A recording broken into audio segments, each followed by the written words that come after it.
Hello, hello. Welcome to A Dose of Sass. What the heck is that? What am I signing myself up for? Well, listen up. This is the sass of Sass and Cellulite. This is the things that get me fired up, things that I want to fight about, things that are honestly more just like longer form, nuanced conversations of things that I already talk about on my internet platforms. So if you're new here, my handle is Sass and Cellulite, and I talk about all things plus size fashion and size inclusive fashion and anti diet and diet culture and healing my relationship with food and exercise. And what does it look like to just exist and be in a normal body, have a normal relationship with food, have a normal relationship with exercise as a plus size gal on the internet. And this podcast, honestly, is just intended to have more unfiltered, sassy conversations about the things that I'm passionate about. A little bit longer conversations than maybe we normally have in a 90-second Instagram reel. So, I turned 26 in December of 2023. I thought it would be fun as sort of an intro episode, not to tell you 26 things about me because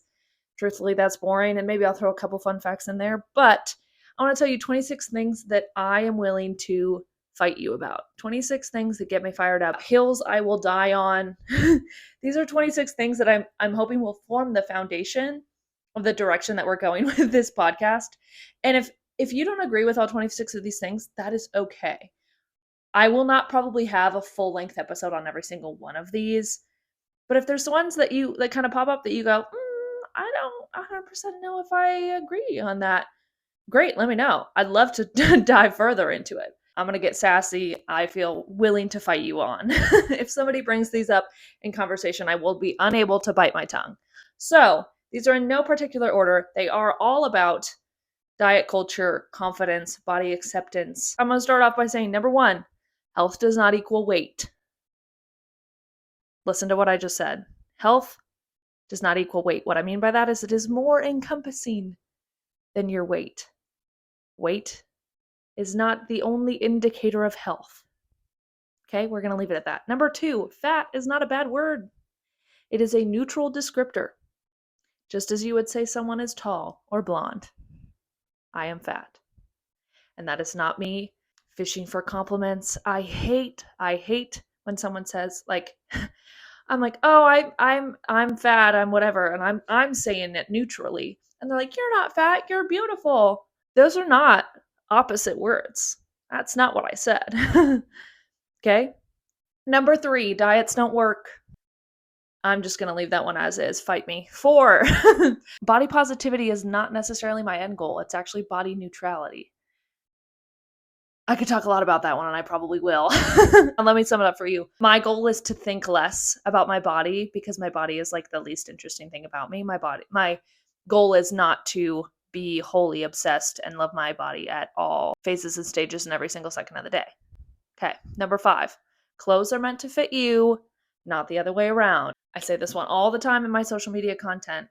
Clothes are meant to fit you. You do not have to fit clothes. Going along with that, number 6, sizing is a joke. Sizing is whack. Okay? Carrying on, number 7, health at every size. Everyone is deserving of access to healthcare at every size. This is calling out weight stigma, weight bias in the medical industry. This is not saying that everybody is healthy at every size or that everybody can be healthy at every size. This is saying this is about access to healthcare. Okay. Number 8, food has no moral value. I'm going to say it again. Food has no moral value. That means there are no good and bad foods. If your immediate reaction to that is, but chips are obviously like more unhealthy than a vegetable. Yeah. That's not what I said. I said food has no moral value, meaning you are not a good or bad person because of what you eat or don't eat. We're not talking about the nutritional density. We're talking about the moral goodness. You're not a better person for eating a salad. You're not going to go to jail if you eat a cookie. That's what I'm saying here. Okay. Number 9, back to clothes. Clothes don't always have to be flattering. In fact, I hate the word flattering. And I've made a video about this, and I probably will continue to talk about it. Flattering is just another way to say it makes you look skinny or accentuates your best features, aka makes you look closer to the beauty standard. Not everything you wear has to be flattering. You don't owe anybody flattering. Number 10, we're flying through these. Number 10, confidence is unique to you. Similarly to clothes are meant to fit you. You have a personal style, you have a personal preference, you have things that make you feel fantastic and things that make you not feel as fantastic. And that is a personal choice. That is unique to you. I might feel fabulous in a two-piece bathing suit and you might not, and that's fine. I'm not more confident than you. Confidence is unique to you. Number 11, you cannot know somebody's health by looking at them. Oh, this one gets me angry. I get people in my comments every single day being like, well, you're overweight, therefore you must be fat and lazy and unhealthy. Those are not all synonyms. You cannot know somebody's health by looking at them. I made a video about this on TikTok towards the end of 2023 where I said there was this trend showing like before or beginning of 2023, end of 2023. And often these videos include some kind of bodily transformation. Maybe they're smaller by the end of 2023, maybe they're bigger by the end of 2023. But inevitably, the comment section of these videos at the end, when the body is smaller, is like, oh my gosh, tell me your secret. That's amazing. You look fantastic. And what frustrates me about this kind of a trend is that you don't know, there's no context to these images. There's not a lengthy caption about how I hit my weight loss goals, et cetera, et cetera. You don't know if they experienced trauma in their year. You don't know anything about their mental health. You don't know anything about their physical health. Losing weight is not always a sign of somebody's improved physical health. So I'm going to say it again. Number 11, you cannot know somebody's health by looking at them, by looking at a picture, by seeing them in person. You do not know anything about their health. Because back to number 1, health does not equal weight. Someone's body size is not an automatic indication of their health. And if you want to fight me on that one, fight me. I'll make a podcast episode about it. Okay, number 12. I don't encourage pursuing intentional weight loss. But I'm going to go right with that for number 13 and say that I am not anti-person pursuing weight loss.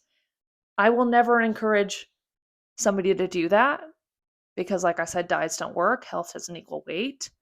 Food has no moral value. You don't know somebody's health by looking at them. Losing weight, it might not always be the healthy thing. These things, see how these all kind of go together? But, and I'm only going to say this a little bit because I could talk about this for days, I'm never going to blame someone for pursuing weight loss because we live in a society that congratulates it. We live in a society that rewards you for being in a smaller body. We live in a society that's not built for fat people. So I don't fault you if you want to be smaller. I don't fault you if you want to be healthier. These are not opposites of each other. But I'm not going to encourage you to intentionally lose weight because I think there's other ways to pursue health and to pursue confidence. That's all I'm going to say about that one for now. 14, body image is not about your body. It's about your brain. This one took a long time to figure out and I still deal with, truthfully. Number 15 is that losing weight doesn't fix bad body image. These two things go together. Changing your body doesn't change your body image because body image is about your brain. Okay, number 16, how you speak to yourself matters. Your internal self-talk, what you say to yourself matters, as well as what you say to other people and what you say out loud. Saying things out loud is powerful. I'm going to give you a bonus one here. If you wouldn't say it to a friend, don't say it to yourself. How you talk to yourself matters. Number 17, you're allowed to feel confident at any size, shape. You are deserving of confidence. You deserve to feel fantastic and look fantastic because you do. Okay. Number 18. Am I on number 18? Yeah. Okay. Social media is a highlight reel. What you see online, first of all, is like probably edited. At this point, it's probably AI. No matter how much somebody shows the vulnerable side of themselves, myself included, you're still not seeing every single aspect of somebody's day. It's still a highlight reel. It's still their best angle, their best pose, their best lighting, their best outfit. Don't compare yourself to somebody's online image. Number 19, BMI is trash. The BMI scale is garbage. Don't get me started about that one. Go listen to the BMI episode by Maintenance Phase podcast. Number 20, the scale also cannot measure your weight. Sorry, the scale does only literally measure your weight. It cannot measure your beauty, your worth, your health, your confidence. It's a piece of metal and plastic. Number 21, all movement counts. There is not one workout that's better than another. Do what you like. That's going to be like the motto of of everything that I talk about when it comes to confidence, when it comes to food, when it comes to movement. You do you. It is unique to you. If you don't like doing Pilates, don't do Pilates. If you like to weightlift, weightlift. Go for it. If you like to run, run. You won't catch me running. But all movement is good movement. Move your body. It's good for you. Don't let somebody tell you that one is better than the other. Okay. Number 22. Fit is not the opposite of fat. You can be fit and fat. Okay. Number 23. You don't need a detox. You have a liver and a kidney. Kidneys. You probably have two. Maybe you have one. That's what their job is. You don't need another detox. Number 24. It's not a diet, it's a lifestyle. No, it's probably still a diet. If it was truly a lifestyle, you wouldn't have to say that. I feel like I could do a whole podcast episode on that, so stay tuned. Number 25? Gosh, we're getting down to the wire here. Yes, okay, number 25. This is a big one and an important one. Anti-diet does not mean anti-health. I am anti-restriction. I am anti-diet companies. I am anti-intentional weight loss. What I am not is anti-health. Anti-diet at the same time is not like pro-junk food. It's not like pro everybody should be fat. I feel like that's a common misconception that I get in my comments all the time. It's like, well, also, here's what's really fun. Oh, I've got a bonus one for you because I want to end with number 26, but here's a bonus one. Me existing in a larger body, in a fat body, in a curvy body, in a plus size body, whatever you want to body call it, is not promoting obesity. Just by existing in the size body that I have is not saying that everybody can and should be fat. I really feel like I shouldn't have to say that, but the fact that I get comments about it all the time, that me just showing a cute outfit on a size 16, 18 body, they're like, you're promoting obesity. Hello? Did I say that in the video? Have I said that ever? No. Anti-diet is not anti-health. Existing in a fat body is not promoting obesity. Last but not least, number 26. Most health and fitness advice is boring. It's simple. Eat enough. Eat your fruits and veggies. Eat a variety of foods. Drink water. Get good sleep. Minimize your stress. Move your body sometimes. Get some movement in. Get your heart rate up. That's the bottom line.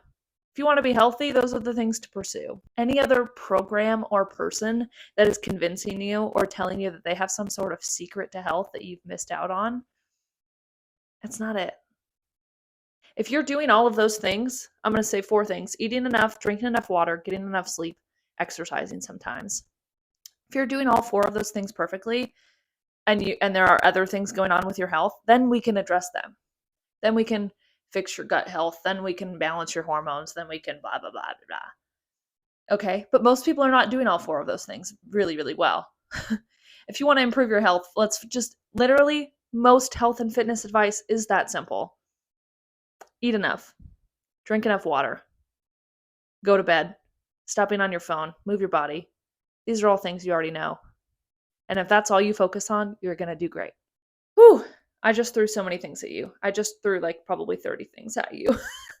And if you're like reeling from all of that information, or if you're like fired up and you feel equally the same about all of that, congratulations. Welcome to the show. This is the mood. This is the mood going forward. These are the things we're going to get sassy about. So buckle up. Welcome to the show.